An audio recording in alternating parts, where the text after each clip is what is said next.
Game changer में आपका स्वागत है। आज हम how to win friends and influence people किताब के बारे में बात करेंगे, जिसे लिखा है डेल कार्नेगी ने। क्या आप चाहते हैं कि लोग आपको पसंद करें? क्या आप चाहते हैं कि लोग आपकी इज्जत करें और आपकी बातें ध्यान से सुनें? क्या आप ऐसी कम्युनिकेशन स्किल चाहते हैं जिससे आप किसी का भी दिल जीत सकें और अपनी बात से लोगों को पॉजिटिवली इन्फ्लुएंस कर सकें? अगर आपका जवाब हाँ है तो आप बिल्कुल सही जगह पर आए हैं। हम बात कर रहे हैं डेल कार्नेगी की मशहूर किताब how to win friends and influence people की।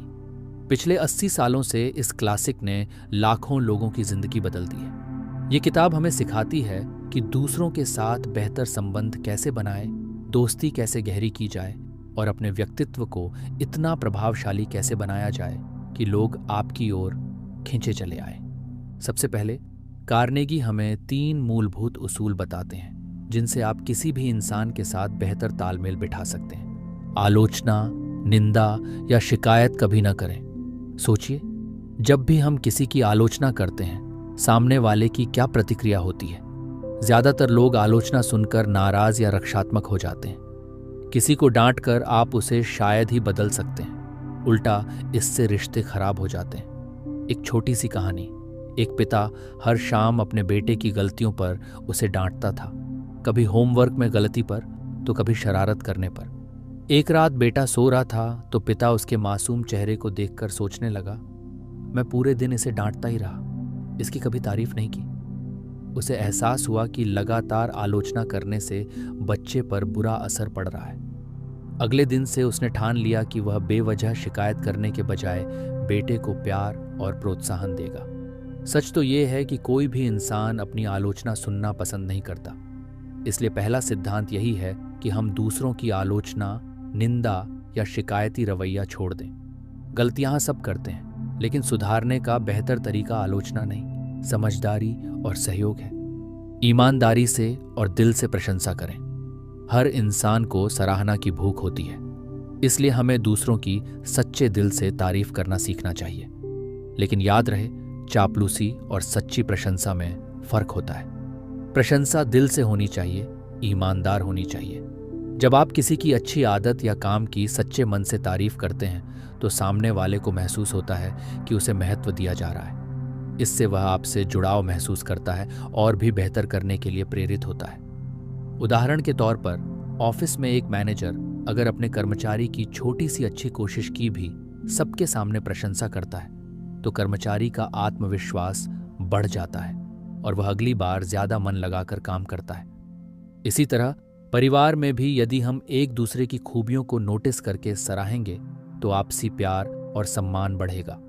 डेल कार्नेगी का कहना है कि प्रशंसा इंसान के आत्मसम्मान को तृप्त करती है और उसे सहयोगी बनाती है। तो हर दिन ईमानदारी से दूसरों की अच्छाइयां पहचानिए और उनकी प्रशंसा कीजिए। दूसरे व्यक्ति के मन में प्रबल इच्छा जागृत करें। अगर आप चाहते हैं कि कोई कुछ करे तो उसे वह काम करने की इच्छा खुद अपने अंदर महसूस होनी चाहिए। सीधे सीधे आदेश देने या अपनी इच्छा थोपने से बेहतर है कि आप सामने वाले को दिखाएं कि उसे इससे क्या फायदा होगा। कार्नेगी एक मजेदार उदाहरण देते हैं। मुझे स्ट्रॉबेरी और क्रीम बहुत पसंद है, लेकिन जब मैं मछली पकड़ने जाता हूं तो चारे में स्ट्रॉबेरी नहीं लगाता, मैं कीड़े लगाता हूं, क्योंकि मछली को कीड़े पसंद है। इस कहानी से सीख मिलती है कि दूसरे व्यक्ति की पसंद नापसंद को ध्यान में रखकर ही उसे प्रेरित किया जा सकता है। अगर आप अपने बच्चे से सब्जी खाने को कहना चाहते हैं तो यह बताएं कि सब्जी खाने से वो तंदुरुस्त और ताकतवर बनेगा, यानी बच्चे के दिमाग में उसकी भलाई की तस्वीर बनाएं। इसी तरह ऑफिस में अगर आपको टीम से ओवरटाइम कराना है तो केवल हुक्म देने के बजाय दिखाएं कि नए प्रोजेक्ट से उन्हें सीखने को मिलेगा या उनके करियर में मदद मिलेगी। जब लोगों को साफ दिखेगा कि आपकी बात मानने से उनका अपना लाभ है, तब वे दिल से सहयोग करेंगे। ये 3 सिद्धांत इंसानों के साथ व्यवहार की नींव है। आलोचना छोड़कर, सच्ची प्रशंसा देकर और दूसरे की इच्छाओं को समझकर आप लोगों का दिल जीतने की दिशा में पहला कदम उठा सकते हैं। अब आगे बढ़ते हैं और देखते हैं कि ऐसी कौन सी बातें हैं जिनसे लोग आपको वास्तव में पसंद करने लगेंगे। अब हम उन 6 सरल तरीकों पर आते हैं जिनसे आप लोगों के चहेते बन सकते हैं। हर इंसान चाहता है कि लोग उसे पसंद करें, और इन सिद्धांतों को अपनाकर आप सचमुच लोगों के दिलों को छू सकते हैं। दूसरों में सच्ची दिलचस्पी लें। सिर्फ अपने बारे में बात करने के बजाय सामने वाले के बारे में जानने की उत्सुकता दिखाएं। हर कोई चाहता है कि उसे सुना और समझा जाए। जब आप सचमुच किसी की जिंदगी, उनके शौक, उनके विचारों में दिलचस्पी लेते हैं तो उन्हें महसूस होता है कि आप उनकी परवाह करते हैं। उदाहरण के लिए, अगर आपके किसी सहकर्मी को गार्डनिंग का शौक है तो कभी उससे उसके बगीचे के पौधों के बारे में पूछिए। आप देखेंगे कि वह खुलकर बातें करने लगेगा और आपको एक अच्छे दोस्त के रूप में देखने लगेगा।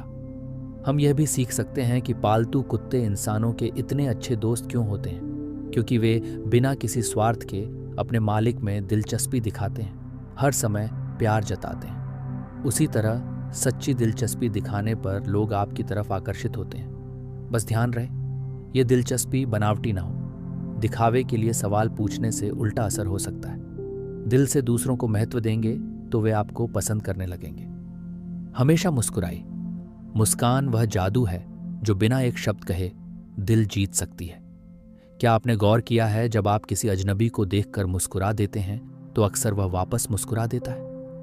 मुस्कान संक्रामक होती है और तुरंत माहौल को खुशगवार बना देती है। जब आप मुस्कुराकर लोगों से मिलते हैं तो आप अनकही भाषा में यह संदेश देते हैं, मैं खुश हूं आपको देखकर। सोचिए, 2 सेल्समैन आपके दरवाजे पर आते हैं। एक के चेहरे पर मुस्कान है और दूसरे के चेहरे पर उदासी। आप किससे बात करना पसंद करेंगे? निश्चित तौर पर मुस्कुराते हुए इंसान से। एक ईमानदार मुस्कान आपके दोस्ताना अंदाज और कॉन्फिडेंस को दर्शाती है। यहाँ तक कि फ़ोन पर बात करते समय भी हल्की मुस्कान रखें। सामने वाले को आपकी आवाज़ में भी वह गर्मजोशी महसूस होगी। तो अपनी मुस्कान को कभी मत भूलिए। ये छोटी सी चीज़ बड़े बड़े दिल जीतने का दम रखती है। व्यक्ति का नाम याद रखें। किसी भी इंसान के लिए उसका अपना नाम सबसे प्यारा शब्द होता है। जब आप लोगों के नाम याद रखते हैं और उनसे नाम लेकर बात करते हैं तो वे विशेष महसूस करते हैं। सोचिए, आप किसी समारोह में मिलकर आए व्यक्ति को महीनों बाद दोबारा मिलते हैं और वह आपका नाम लेकर मुस्कुराते हुए अभिवादन करता है। आपको कितनी खुशी होगी। इसी तरह अगर आप दूसरों को उनके नाम से पुकारते हैं तो उन्हें लगता है कि आप उन्हें महत्व देते हैं। नाम भूल जाना साधारण बात है, इसलिए कार्नेगी सलाह देते हैं कि नाम याद रखने की भरपूर कोशिश करें। दोहराकर, किसी चीज़ से जोड़कर या लिखकर, जो भी तरीका आपको सूट करे, सामने वाले का नाम जहन में बिठाएं। जब आप अगली बार उनसे मिलेंगे और उनका नाम लेकर हालचाल पूछेंगे तो वे तुरंत आपसे एक जुड़ाव महसूस करेंगे। अच्छे श्रोता बने और दूसरों को खुद के बारे में बोलने का मौका दें। बातचीत सिर्फ बोलने का नाम नहीं, सुनना भी उतना ही अहम है। अधिकतर लोग इंतजार में रहते हैं कि कब उन्हें बोलने का मौका मिले।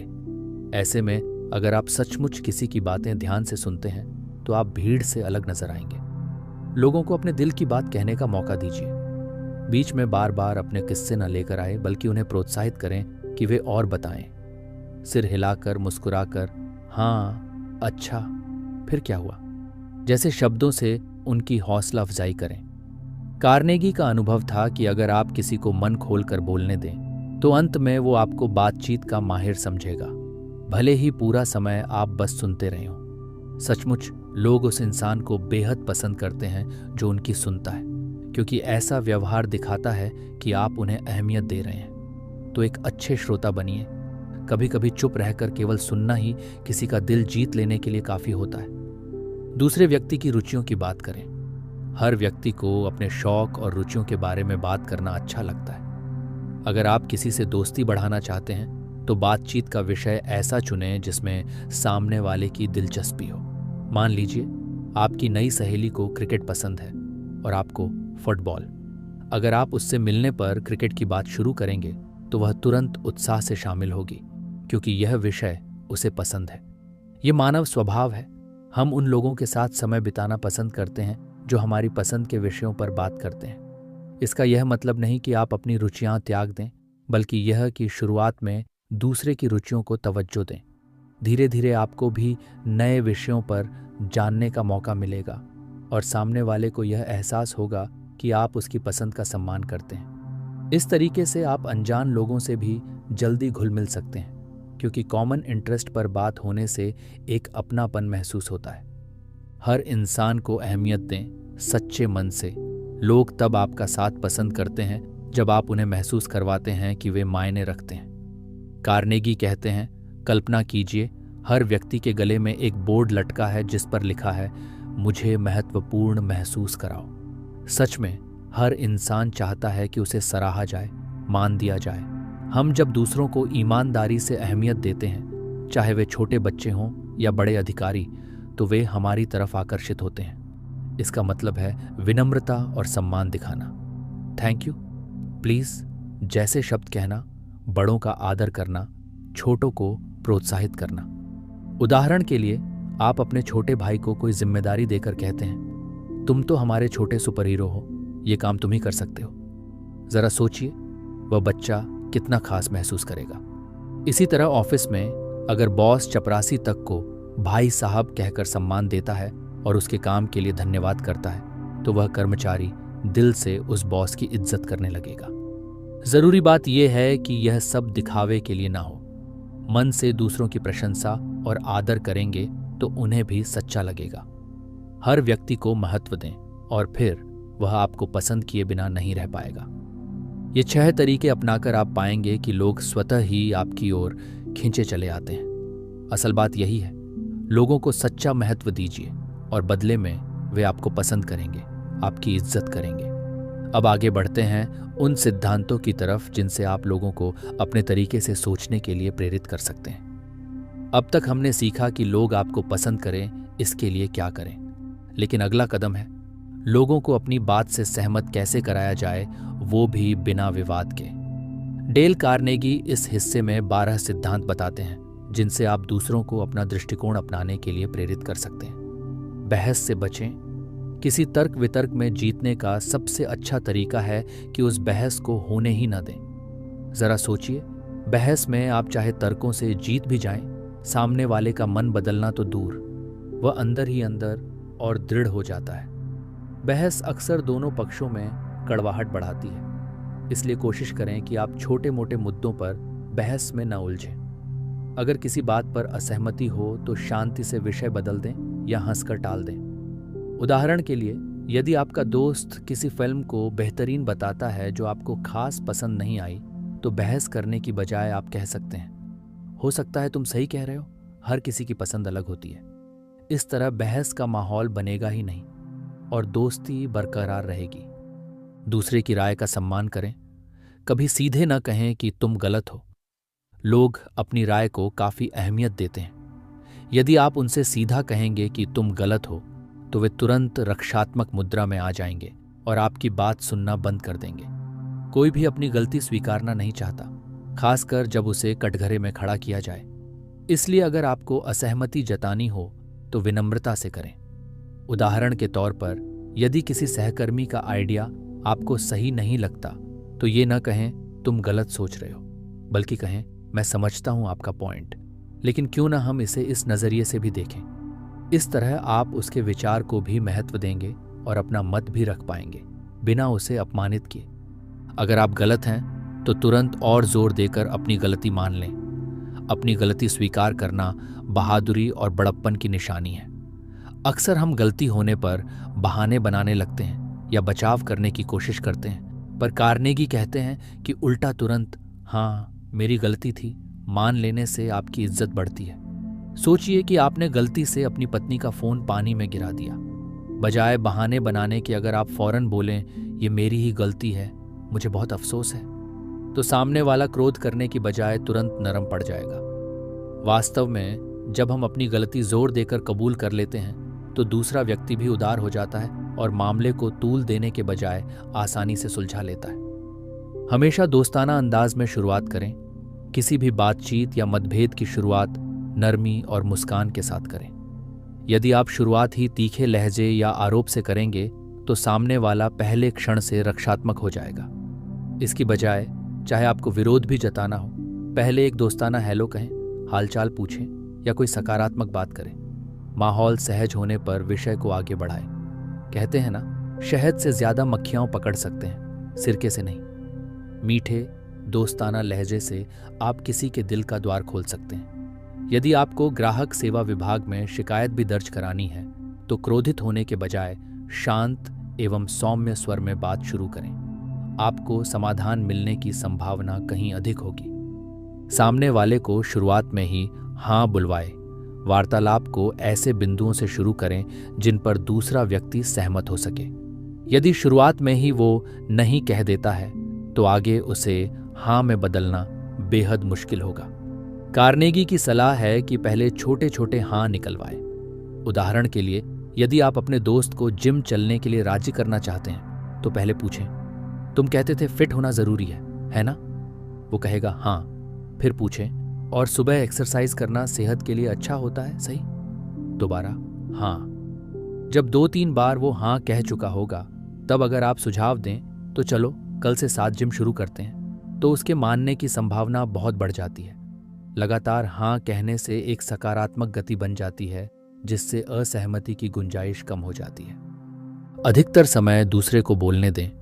अपनी बात मनवाने का एक अप्रत्यक्ष तरीका है कि आप सामने वाले को भरपूर बोलने का मौका दें। लोग तब ज्यादा सहयोगी बनते हैं जब उन्हें लगता है कि उनकी सुनी जा रही है। अपनी राय देने से पहले उनकी राय विस्तार से जानिए। उन्हें महसूस होने दीजिए कि पूरा ध्यान देकर आप उनकी बात समझना चाहते हैं। उदाहरण के लिए, अगर किसी ग्राहक को आपकी कंपनी की सेवा से शिकायत है तो बीच में टोके नहीं। पहले उन्हें पूरी तरह अपनी आपबीती बताने दें। जब वे कह लेंगे तब वे आपके समाधान को खुले दिमाग से सुनेंगे। याद रखें, लोग अपनी बात कहने को बेकरार रहते हैं। अगर आप धैर्य से उनको बोलने देंगे तो अंत में वे आपकी बात भी ध्यान से सुनेंगे। दूसरे को महसूस होने दें कि विचार उसी का है। लोग अपने ही आइडिया को सबसे ज्यादा पसंद करते हैं। अगर आप चाहते हैं कि कोई आपके सुझाव पर अमल करे तो उसे ऐसा महसूस कराएं कि यह विचार उसी के दिमाग में आया है। उदाहरण के लिए, एक मैनेजर चाह रहा था कि उसकी टीम एक नए तरीके से काम करे। सीधे आदेश देने की बजाय उसने टीम से पूछा, हमारी प्रोडक्टिविटी कैसे बढ़ सकती है? आपके क्या सुझाव हैं? चर्चा के दौरान वही नया तरीका एक सदस्य ने स्वयं प्रस्तावित कर दिया। टीम को लगा यह उन्हीं का आइडिया है, इसलिए सबने दिल से उसे अपनाया। इसी तरह घर में भी, मान लीजिए आप चाहते हैं कि परिवार छुट्टियों में पहाड़ों पर जाए, तो आप बच्चों से और पत्नी पति से अलग अलग पूछ सकते हैं कि वे समुद्र तट, जंगल सफारी या पहाड़ों में से क्या चुनना पसंद करेंगे। हो सकता है बातचीत में परिवार के सदस्य खुद पहाड़ों पर जाने का फैसला करें और उन्हें लगेगा कि यही उनका अपना विचार था, जिससे वे ज्यादा उत्साहित रहेंगे। ईमानदारी से कोशिश करें कि मामले को दूसरे के नजरिए से देखें। बहस या मतभेद की स्थिति में एक पल रुककर सोचें, सामने वाला ऐसा क्यों महसूस कर रहा है? उसके दृष्टिकोण से देखने पर आपको उसकी बात में कुछ दम नजर आ सकता है। हम में से हर कोई अपनी जगह खुद को सही मानता है। अगर आप सचमुच यह समझने की कोशिश करेंगे कि दूसरे की स्थिति क्या है, उसकी चिंताएं क्या हैं, तो आप ज्यादा बेहतर समाधान निकाल पाएंगे। उदाहरण के लिए, यदि आपका बिजनेस पार्टनर किसी फैसले पर अड्डा है तो पहले यह समझें कि उसके हित, डर या इच्छाएं क्या हैं। जब आप उसके नजरिए को समझकर बात करेंगे तो वो महसूस करेगा कि आप उसके पक्ष को समझते हैं और फिर आपके सुझाव को लेकर उसका रुख नरम पड़ेगा। दूसरे के विचारों और इच्छाओं के प्रति सहानुभूति रखें। सिर्फ दूसरे का नजरिया समझना ही नहीं, बल्कि जाहिर करें कि आपको उसकी भावना का एहसास है। लोग तब जल्दी मान जाते हैं जब उन्हें लगता है कि आप उनकी स्थिति से हमदर्दी रखते हैं। सरल शब्दों में कहें तो, मैं आपकी परेशानी समझ सकता हूं, जैसे शब्द जादू का काम करते हैं। मान लीजिए कोई ग्राहक गुस्से में आपसे शिकायत कर रहा है। अगर आप उसे ये कह दें, आपकी नाराजगी वाजिब है, आपकी जगह मैं भी होता तो मुझे भी बुरा लगता, तो उसका आधा गुस्सा वहीं शांत हो जाएगा। हर व्यक्ति चाहता है कि उसकी भावनाओं को समझा जाए।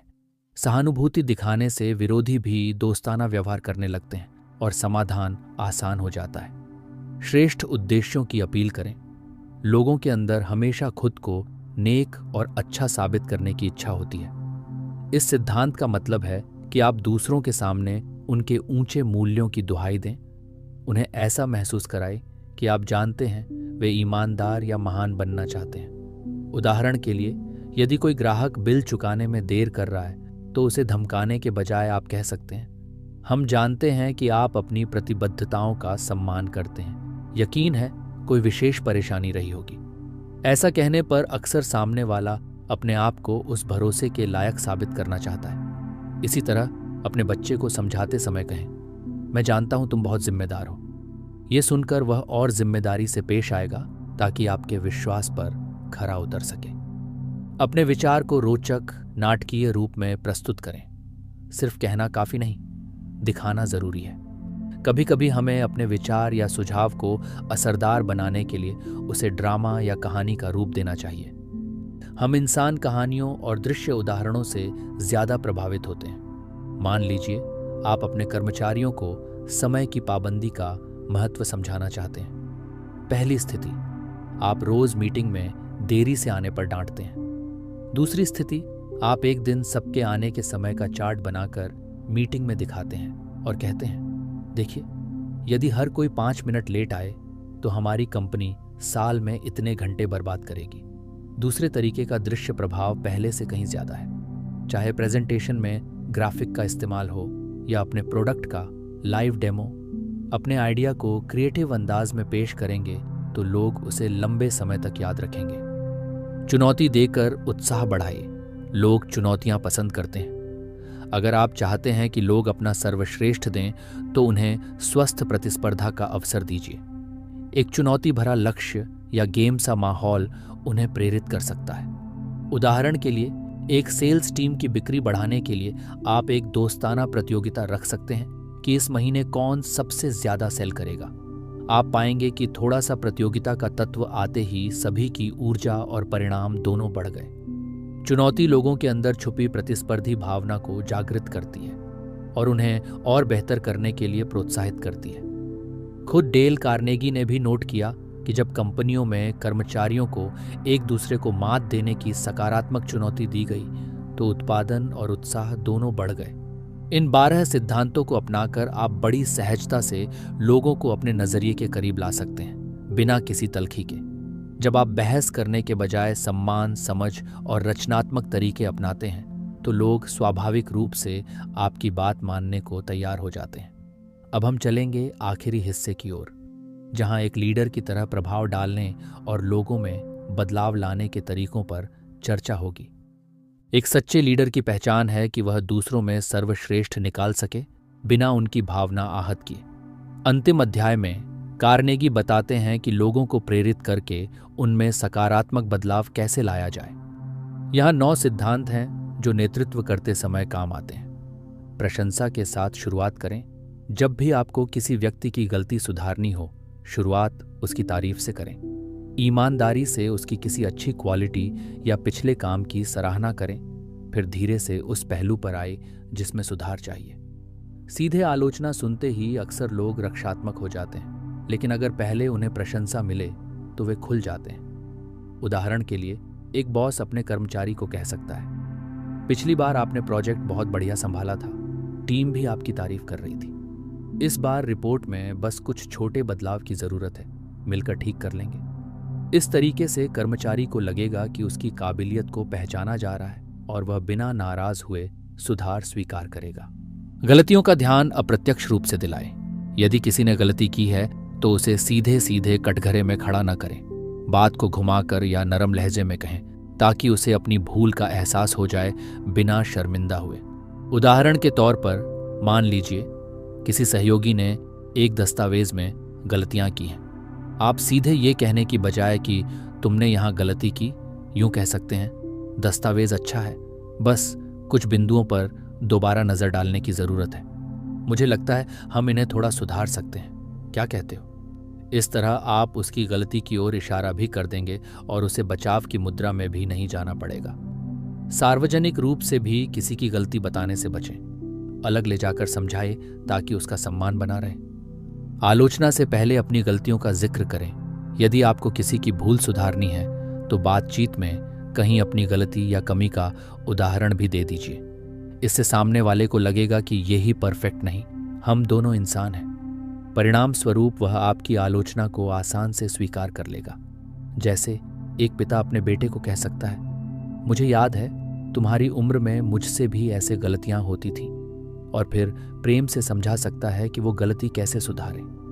इस विनम्रता भरे रवैये से आपका संदेश विरोध के बिना सुना जाएगा और दूसरा व्यक्ति शर्मिंदा महसूस किए बिना उसे अपनाएगा। सीधे आदेश देने की बजाय सवाल पूछें। लोगों को निर्देश देने के बजाय अनुरोध या प्रश्न के रूप में बात रखना ज्यादा कारगर है। सीधा आदेश अक्सर मन में विरोध भावना जगाता है, जबकि सवाल पूछने से व्यक्ति को सोचने और सहमत होने का मौका मिलता है। उदाहरण के लिए, जाओ ये रिपोर्ट अभी बनाओ कहने के बजाय अगर आप पूछें, क्या हम ये रिपोर्ट आज शाम तक पूरी कर सकते हैं, तो कर्मचारी को ऐसा लगेगा कि वह खुद सहयोग के लिए चुन रहा है। इसी तरह बच्चों को आदेश देने की जगह विकल्प देकर पूछें, क्या तुम कचरा बाहर डालना चाहोगे अब या खाना खाने के बाद। इससे वे खुद जिम्मेदारी लेना सीखते हैं। प्रश्नवाची अंदाज अपनाने से आज्ञा पालन करवाने की जरूरत ही नहीं पड़ती। लोग खुद निर्णय का हिस्सा बन जाते हैं। सामने वाले को अपनी इज्जत बचाने का मौका दें। यदि किसी से गलती हो जाए तो उसे बेइज्जत महसूस न होने दें। उसका सेविंग फेस बना रहे, इसका ध्यान रखें। कोई भी सार्वजनिक शर्मिंदगी से आहत होता है और फिर सुधार की बजाय खुद को सही ठहराने में लग जाता है। मान लीजिए एक वरिष्ठ कर्मचारी मीटिंग में किसी प्रश्न का उत्तर नहीं दे पाया। बाद में अकेले में आप उसे सुझाव दें या जानकारी दें, बजाय सबके सामने टोकने या डांटने के। यदि किसी कर्मचारी को नौकरी से निकालना हो तो यथासंभव उसको इज्जत के साथ जाने दें, जैसे उसके योगदान की तारीफ के साथ विदाई। छोटे छोटे लिहाज से आप दूसरों की इज्जत बचाते हैं, बदले में वे भविष्य में आपका मान रखने की कोशिश करेंगे। छोटे से छोटे सुधार पर भी तारीफ करें। जब लोग सुधार की राह पर हों तो उनकी हर प्रगति को नोटिस करें और सराहें। सकारात्मक फीडबैक से लोग और बेहतर करने को प्रेरित होते हैं। याद रखें, सुधार का ये सफ़र कभी कभी धीमा होता है, पर अगर हर कदम पर हौसला बढ़ाया जाए तो मंजिल आसान लगने लगती है। अगर आपका प्रशिक्षु कर्मचारी पहले के मुकाबले थोड़ा भी बेहतर काम करता है तो कहें, बहुत बढ़िया, पिछली बार से और सुधार है। ये सुनकर वह अगली बार और अधिक सुधार करने का प्रयास करेगा। तारीफ दिल खोलकर करें। सच्ची तारीफ से आत्मविश्वास पनपता है और वही व्यक्ति को तरक्की की ओर ले जाता है। उसे एक अच्छी प्रतिष्ठा दें जिसे वह कायम रखना चाहे। दूसरे व्यक्ति के लिए एक ऐसी सकारात्मक छवि बनाएं कि वह स्वयं उस पर खरा उतरने की कोशिश करे। आप उसके सामने उसकी किसी अच्छी क्वालिटी का जिक्र बार बार करें। उसे एक बेहतरीन गुण का पर्याय बताएं। फिर वह व्यक्ति उस छवि को निभाने के लिए अधिक मेहनत करेगा। उदाहरण के लिए, अगर कोई छात्र गंदा लिखता है पर गणित अच्छा करता है तो टीचर क्लास में कह सकती है, राहुल तो हमारा सबसे होशियार और मेहनती छात्र है। राहुल ये सुनकर खुद को वाकई होशियार साबित करने में जुट जाएगा, पढ़ाई में भी और लिखावट सुधारने में भी, क्योंकि अब उसकी प्रतिष्ठा दांव पर है। इसी प्रकार ऑफिस में अगर मैनेजर अपने टीम सदस्य को हमारे सबसे भरोसेमंद व्यक्ति के रूप में सबके सामने पेश करता है तो वह सदस्य पूरे मन से उस भरोसे को बनाए रखने की कोशिश करेगा। प्रोत्साहन दें और बताएं कि गलती आसानी से सुधारी जा सकती है। जब किसी से चूक हो जाए तो उसे हतोत्साहित करने के बजाय यह विश्वास दिलाए कि ये गलती कोई बड़ी बात नहीं और वह आसानी से इसे सुधार सकता है। उत्साहवर्धन के 2 शब्द कमाल कर सकते हैं। उदाहरण के तौर पर, यदि किसी नई सेल्समैन से 3 ग्राहक हाथ से निकल गए तो उसके बॉस को कहना चाहिए, कोई बात नहीं, शुरुआत में सभी से ऐसा होता है। मुझे यकीन है तुम जल्दी ही माहिर सेल्समैन बन जाओगे। अगले ग्राहक को देखकर तुम यह कमी पूरी कर लोगे। इस तरह की हिम्मत बढ़ाने वाली बात सुनकर वह सेल्समैन अपनी असफलता को चुनौती की तरह लेगा, न कि निराश होकर हार मान जाएगा। उसे लगेगा कि गलती सुधारना आसान है और वह 2 गुने जोश से कोशिश करेगा। काम को ऐसे पेश करें कि दूसरा उसे करने को उत्सुक हो। जब आप चाहते हैं कि कोई आपके बताए अनुसार काम करे तो उसे ऐसा महसूस कराएं कि ये उसी के लाभ या खुशी के लिए है।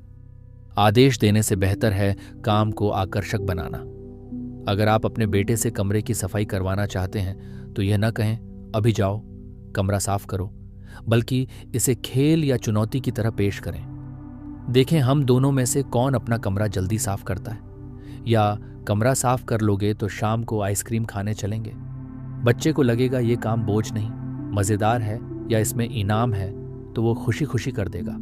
वयस्कों के मामले में भी किसी काम के फायदे उजागर करें। जैसे मैनेजर कह सकता है, अगर आप इस प्रोजेक्ट को लीड करते हैं तो ये आपके करियर के लिए बड़ा मौका होगा और मुझे दिख रहा है कि तुम में वो क्षमता है। इस तरह सामने वाला आपके सुझाए काम को अपना व्यक्तिगत अवसर समझकर उत्साह से पूरा करेगा।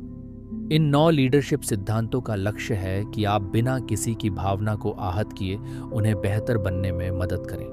जब आप लोगों को प्रोत्साहन, सम्मान और सहयोग के साथ गाइड करते हैं तो वे न सिर्फ खुश रहते हैं बल्कि आपके नेतृत्व में अपना सर्वोत्तम देने की कोशिश करते हैं। अब तक आपने डेल कार्नेगी की मशहूर किताब how to win friends and influence people के सभी प्रमुख सबक सुन लिए हैं। ये सिद्धांत सरल हैं लेकिन प्रभावशाली और आज भी उतने ही प्रासंगिक हैं जितने तब थे जब ये किताब पहली बार प्रकाशित हुई थी।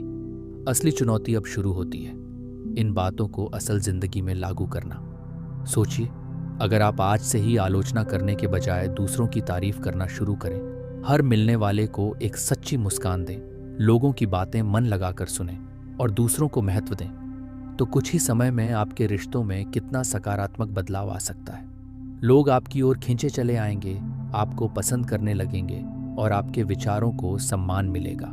याद रखिए, इन सिद्धांतों को जानना भर काफी नहीं, इन्हें रोजमर्रा में छोटी छोटी स्थितियों में अभ्यास करें। शुरुआत में शायद अटपटा लगे, लेकिन धीरे धीरे ये आपका स्वभाव बन जाएगा। एक एक करके हर हफ्ते एक सिद्धांत को अपनी आदत में शामिल करें। मसलन, इस हफ्ते तय करें कि आप शिकायत नहीं करेंगे बल्कि हर दिन किसी एक व्यक्ति की ईमानदारी से सराहना करेंगे। अगले हफ्ते अभ्यास करें कि बातचीत में ज्यादा सुनेंगे और कम बोलेंगे। इस तरह थोड़ा थोड़ा करके आप अपने भीतर एक नए आकर्षक व्यक्तित्व का निर्माण करते जाएंगे। डेल कार्नेगी का मूल संदेश यही है, दूसरों के नजरिए को समझो, उन्हें वैल्यू दो और उन्हें वह महत्व दो जिसकी उन्हें चाहत है। ऐसा करने पर बदले में वे आपको पसंद करेंगे, आपकी इज्जत करेंगे और आपके साथ सहयोग करना चाहेंगे। ये सिर्फ बिजनेस या प्रोफेशन के लिए नहीं, बल्कि आपकी पारिवारिक और सामाजिक जिंदगी के लिए भी उतना ही कारगर है। तो आखिर में, जब आप दूसरों में दिलचस्पी लेना शुरू करेंगे तो वे भी आपको महत्वपूर्ण समझने लगेंगे। अपने व्यवहार में छोटी छोटी सकारात्मक बदलाव लाएं और देखें कि कैसे आपकी दुनिया में दोस्ती, सहयोग और सम्मान के फूल खिलने लगते हैं। उम्मीद है ये सफर आपके लिए ज्ञानवर्धक रहा होगा। अब बारी आपकी है, इन सिद्धांतों को आजमाएं और अपनी जिंदगी में कमाल का बदलाव महसूस करें। आशा करता हूं कि आपको यह समरी पसंद आई होगी और अंत तक हमारा साथ देने के लिए आपका धन्यवाद।